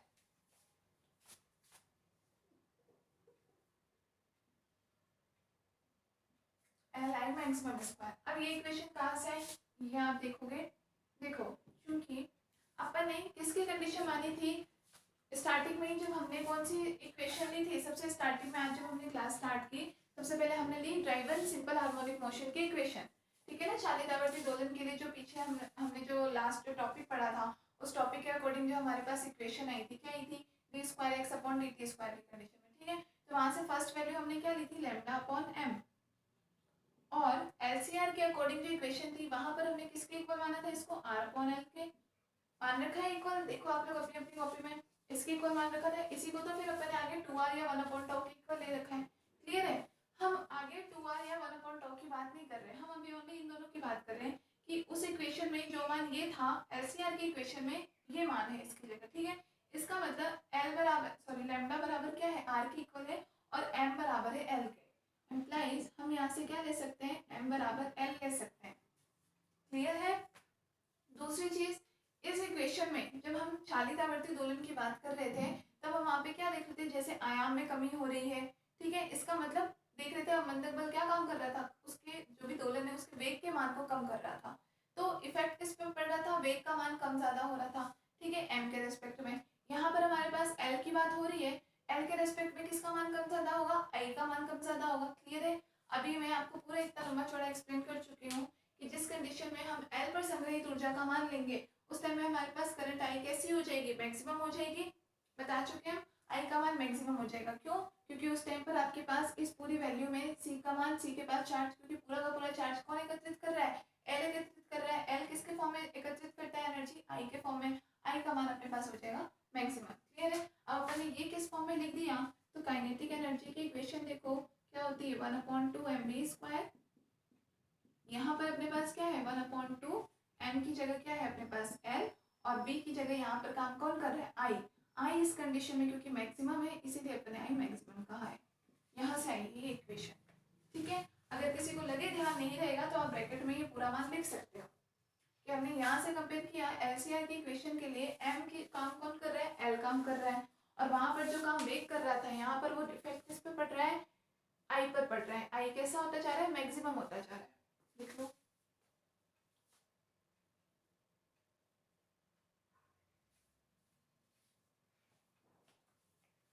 लिख लिया, तो नीचे लिखो, अर्थात अर्थात प्रेरकत्व में संग्रहित ऊर्जा का मान अधिकतम। ये ऊर्जा कैसी हो गई इस टाइम पर, मैक्सिमम हो जाएगी। आई मैक्सिमम आ रहा है तो एनर्जी का मान कैसा हो रहा है, मैक्सिमम हो रहा है, ठीक है। ऊर्जा का मान अधिकतम व संधारित्र पर एकत्रित आवेश का मान 0 होता है। वह संधारित्र पर एकत्रित आवेश का मान 0 होता है। क्लियर है। जो बात अभी हमने बोली थी वही की वही आपको लिखवा भी दी है, तो आपको बाद में बोलने जैसी चीज नहीं होगी कि जब एल और सी दोनों पर हम बात कर रहे हैं, एनर्जी दोनों कलेक्ट कर सकते हैं। जब एल एनर्जी कलेक्ट करेगा तब ये एनर्जी का मान कैसा हो जाएगा, मैक्सिमम। कहाँ से ये वैल्यू आई वो हमने बता दिया, इस जगह से आई है। और इस कंडीशन में सी किसके रूप में एनर्जी कलेक्ट करता है, चार्ज के रूप में। तो सी पर एकत्रित जो चार्ज का मान है वो कैसा हो जाएगा, न्यूनतम हो जाएगा। क्लियर है। दूसरी कंडीशन लिखो, लिखो इसके विपरीत जब संधारित्र पर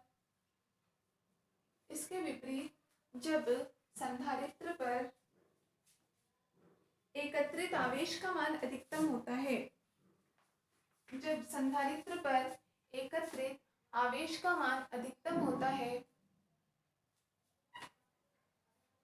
तो संधारित्र में संग्रहित ऊर्जा का मान, देखो कितना हो जाएगा,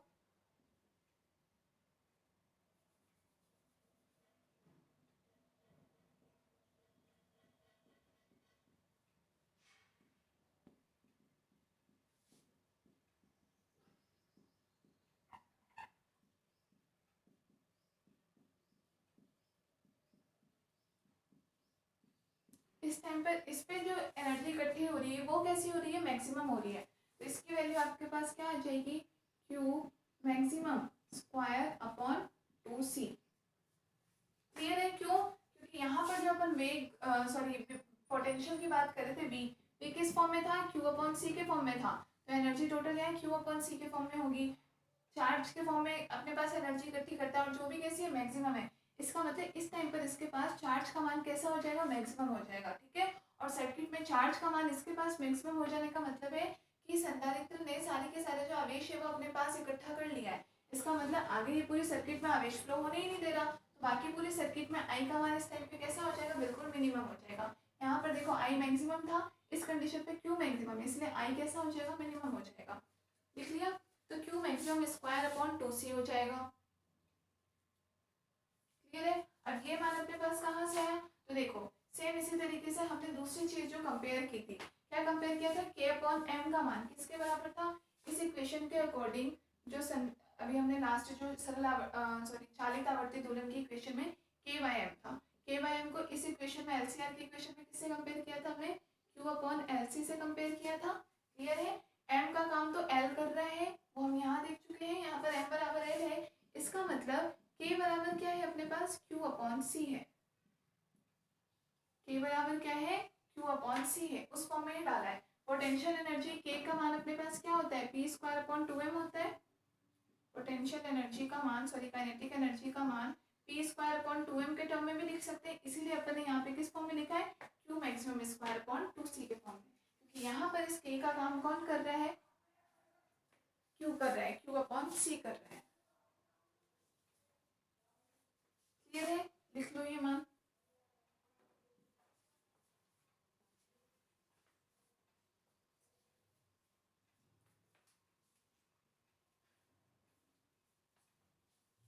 देखो अर्थात संधारित्र में संग्रहित ऊर्जा का मान अधिकतम,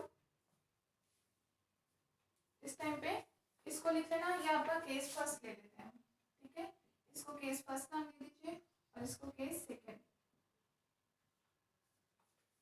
ठीक है, तो संग्रह लिखो, संधारित्र पर संग्रहित ऊर्जा का मान अधिकतम, जो Q maximum square upon 2c ये कैसा है, मैक्सिमम एनर्जी, वह धारा का मान शून्य होने के कारण, धारा का मान शून्य होने के कारण प्रेरकत्व कैपिटल एल पर संग्रहित ऊर्जा, प्रेरकत्व कैपिटल एल पर संग्रहित ऊर्जा का मान शून्य हो जाता है। ठीक है, जब ये एनर्जी इकट्ठी करेगा तो एल पर संग्रहित ऊर्जा शून्य हो जाएगी, जब एल इकट्ठी करेगा तो सी पर चार्ज शून्य हो जाएगा।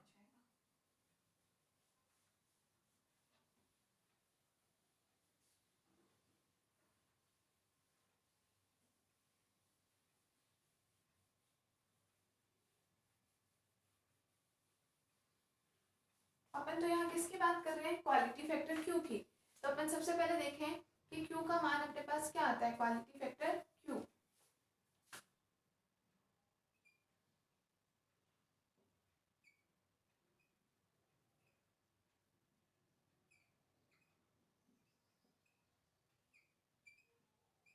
बराबर, अभी इससे लास्ट चैप्टर में अपन ने पढ़ा था क्वालिटी फैक्टर क्यू का मान, वहीं से शुरू किया था जब अपन ने अवमंदित सरलावर्ती दोलक के बारे में अपन पढ़ रहे थे। ठीक है ना, तो क्वालिटी फैक्टर का मान क्यू बराबर अपन ने क्या पढ़ा था, वहां अपन ने लिया था कोई मल्टीपल 2 पाई के बराबर, यहाँ अपन 2 पाई की जगह क्या ले सकते हैं, omega naught, omega naught into संग्रहित ऊर्जा बटे एक दोलन काल में ऊर्जा व्यय, क्या हो जाएगा, ओमेगा नॉट इंटू एक तो हो जाएगा संग्रहित ऊर्जा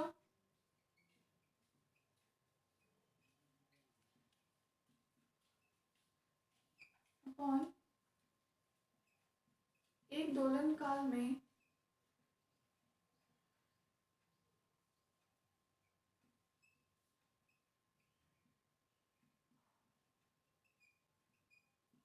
ऊर्जा व्यय। ये क्या है, ये अपने पास क्वालिटी फैक्टर क्यू का फॉर्मूला है, यहाँ अपने को वैल्यू डाल देनी है, तो अपने पास क्या आ जाएगा, क्वालिटी फैक्टर का मान आ जाएगा। ठीक है, ये फॉर्मूला अपन ऑलरेडी जानते ही हैं। अब यहाँ अगर अपन बात करें संग्रहित ऊर्जा, तो अपन ने दोनों में देख ली, एक एल के लिए भी देख ली, सी के लिए भी देख ली, दोनों एक एक करके यूज कर लेंगे। एक दोलन काल में ऊर्जा व्यय किसके बराबर है, तो यहाँ अपन ने देखा है, अपन ने फर्स्ट टाइम क्या लिखी कि एलसीआर सर्किट में ऊर्जा का व्यय केवल किसके कारण होता है, आर के कारण होता है। तो अपन ये मान भी निकाल लेते हैं, एक दोलन काल में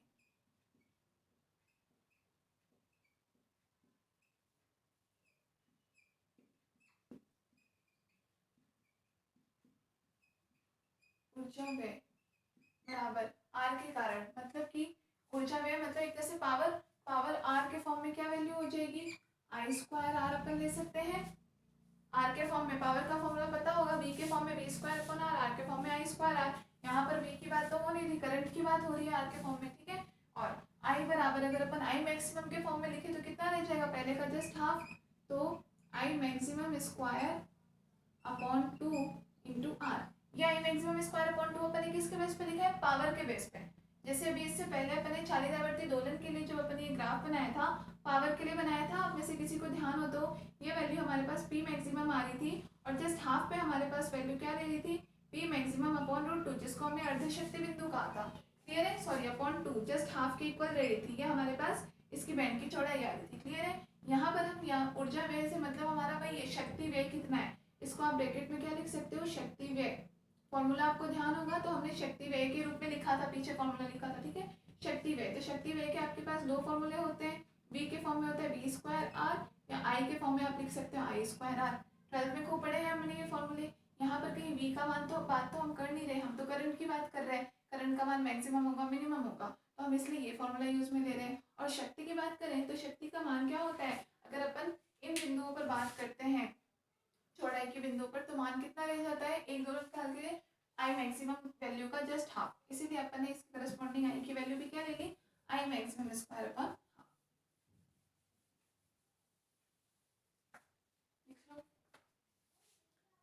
इसका मान कितना हो जाएगा, I maximum square into R upon 2। ठीक है, तो अब अपन बात करें क्यू का मान फॉर फर्स्ट केस, तो अपन लिख लेते हैं क्यू का मान, ऐसे लिख दूं केस फर्स्ट के लिए, ठीक है। केस फर्स्ट सेकंड कौन से हैं, अभी एल और सी वाले, वहां से ध्यान कर लेना, ठीक है। केस फर्स्ट के लिए तो Q इक्वल टू कितना हो जाएगा, देखेंगे ओमेगा नॉट इंटू, उस टाइम पर संग्रहित ऊर्जा कितनी ली थी केस फर्स्ट के लिए, 1/2 L I मैक्सिमम का स्क्वायर, ठीक है। और अपॉन में ऊर्जा व्यय तो कितना है हमारे पास, I maximum square into R upon 2। 2 से 2 कैंसिल, आई मैक्सिमम स्क्वायर से I maximum square cancel. Clear है, मतलब आपके पास मान ओनली क्या रह गया, omega not into L upon R, ये मान रह गया। क्लियर है, आपके पास ओमेगा नॉट की वैल्यू अपन ने किसके इक्वल निकाली थी, रेजोनेंस फ्रीक्वेंसी 1/√LC। स्टार्टिंग में भी ओमेगा नॉट स्क्वायर बराबर क्या माना था, 1/LC, ओमेगा नॉट 1/√LC, तो ये मान डाल दो, 1/r एज इट इज आ जाएगा, ओमेगा नॉट का वैल्यू डालो, ये L as it is, omega not का वैल्यू क्या हो जाएगा, 1/√LC, ठीक है। और इंटू में ऊपर हमारे पास ये एल एज इट इज आ जाएगा, ठीक है। आपके पास ऊपर क्या है, एल है विदाउट रूट, नीचे है एल रूट में, तो इसको हम इस फॉर्म में भी लिख सकते हैं, ये देखो यहाँ के बाद मैं ऊपर कर दे रही हूँ, ठीक है। हम क्या लिख सकते हैं, इसको बराबर 1/r। अगर हम चाहें कि इस ऊपर वाले एल को भी हम रूट के अंदर लिखें, तो एल है, इसका मतलब रूट के अंदर कितना होगा, एल स्क्वायर रहा होगा, तभी तो एल स्क्वायर रूट से बाहर आकर के एल बन जाएगा, तो रूट के अंदर हम लिख लेंगे एल स्क्वायर, और अपॉन में हमारे पास एल सी ऑलरेडी है ही, एल से एल कैंसिल, तो वैल्यू कितनी आ जाएगी, 1/r रूट एल अपॉन सी, इसकी वैल्यू क्यू इक्वल टू, ध्यान रखना ये स्टेप लिखा है, उसके बाद में ये स्टेप है, ठीक है। ये हमारे पास फाइनल रिजल्ट आ गया, quality factor Q equal to 1/r root L upon सी।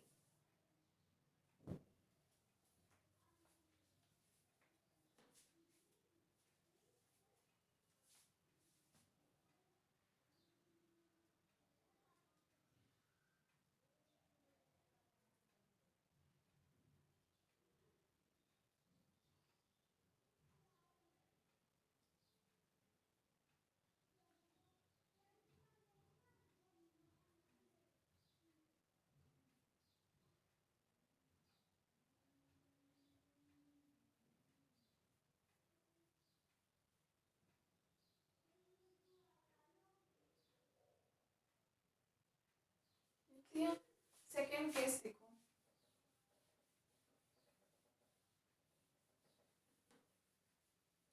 देखते हैं सेकेंड केस में भी हमें क्यू का मान यही मिलता है या नहीं।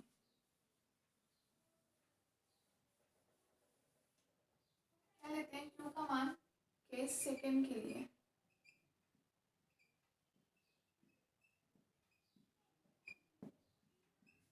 हो जाएगा Q equal to as it is omega not into second case जो C के लिए था, तो C पर मैक्सिमम ऊर्जा का मान कितना था, Q मैक्सिमम स्क्वायर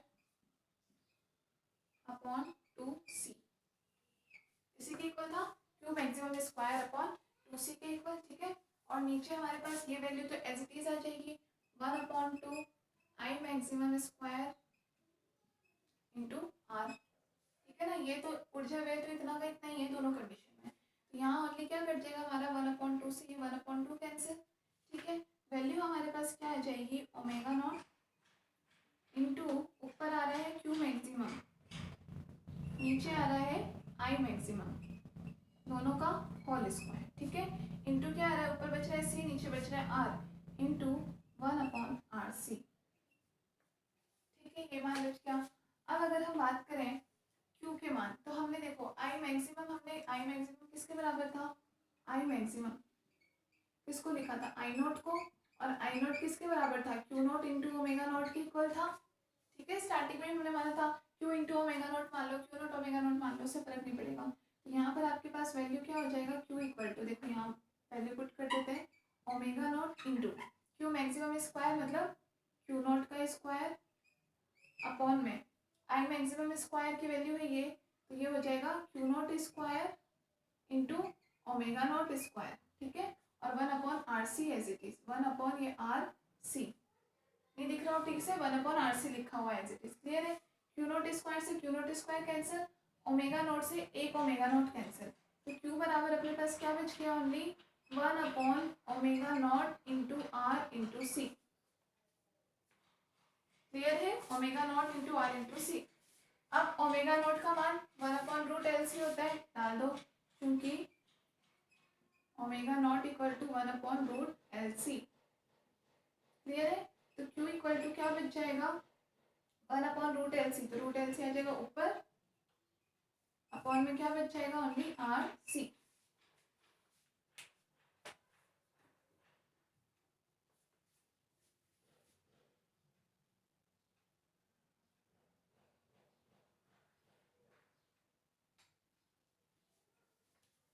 ठीक है। मिटा देती हूँ,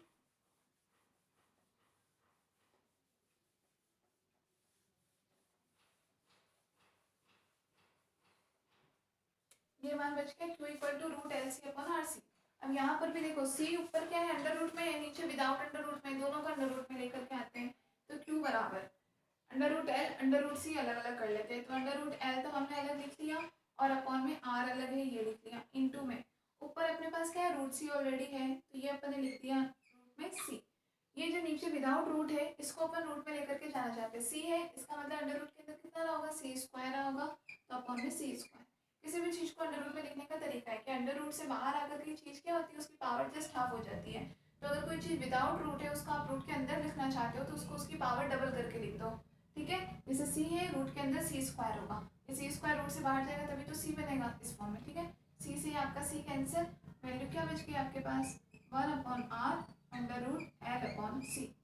इसका मतलब Q इक्वल टू यहाँ से भी हमें क्या मिल रहा है 1/R √L/C, और फर्स्ट कंडीशन से भी हमें यही मान मिला था सी क्यू का, देख लो।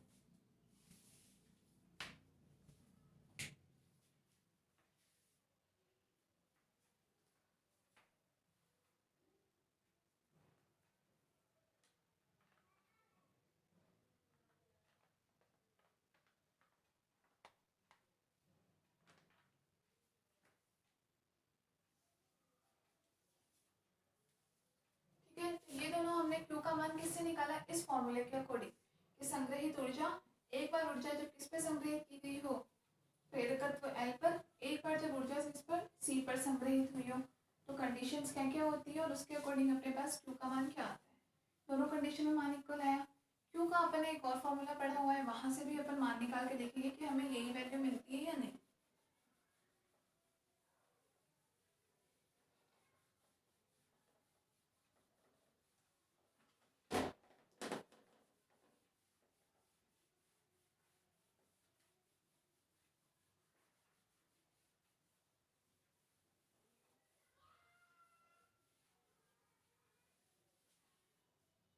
देखो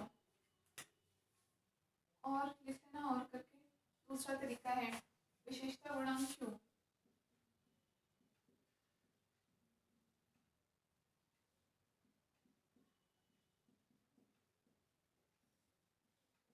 इक्वल टू, आपको ध्यान हो एक और फॉर्मूला लिखा था ओमेगा नॉट इंटू टॉ के इक्वल। अभी लास्ट चैप्टर में हमने खूब सारी चीजें की थी इस फॉर्मूले से, सबको हमने ओमेगा नॉट टॉ के फॉर्म में हम लेकर के आए थे सॉल्व करने के लिए, क्लियर है। तो ओमेगा नॉट टॉ का फॉर्मूला भी हम यूज कर सकते हैं। इस फॉर्मूले को यूज करके भी देखते हैं मान हमारे पास सेम आता है या नहीं। तो टॉ बराबर किसके इक्वल था, हमने इसको इक्वल माना था आर अपॉन एल के इक्वल था, 1 upon tau equal to 1 upon tau हमने माना था 2r माना था। 2r बराबर किसके इक्वल होता है 1 अपॉन टॉ के इक्वल। और किसको माना था r अपॉन एल को मान रखा था। यहाँ पे हमारे पास टॉ है मतलब कितना हो जाएगा उल्टा l अपॉन आर। तो वैल्यू हो जाएगी omega not into L upon R. Clear है, यहाँ से हमने लिख दिया implies tau equal to L upon R. Clear है, ओमेगा नॉट का फिर से मान रख दो। ओमेगा नॉट कितना होता है, चूंकि omega not equal to 1 by root L C, value रख देंगे तो L upon R as it is into 1 by root L C. फिर से वही एल को अंडर रूट में लिखो, 1 upon R as it is लिख लिया। यहाँ पे अंडर रूट के अंदर एल जाएगा मतलब L square upon L C. L से एल कैंसिल, वैल्यू कितनी बच गई 1 upon R root L upon C. मतलब कि फिर से हमारे पास क्यू का यही मान आ गया 1 upon R under root L upon C. तो क्योंकि कितने सारे फॉर्मूले मिल गए आपको एलसीआर सर्किट के लिए, Q equal to omega nought tau होता है, Q इक्वल टू संग्रहित ऊर्जा बटे एक आवर्तकाल में ऊर्जा के कितनी हानि हो रही है, शक्ति की कितनी हानि है उसके इक्वल होता है। वहां से आपको फॉर्मूला क्या मिल रहा है 1 upon R root L upon C. Note कर लो।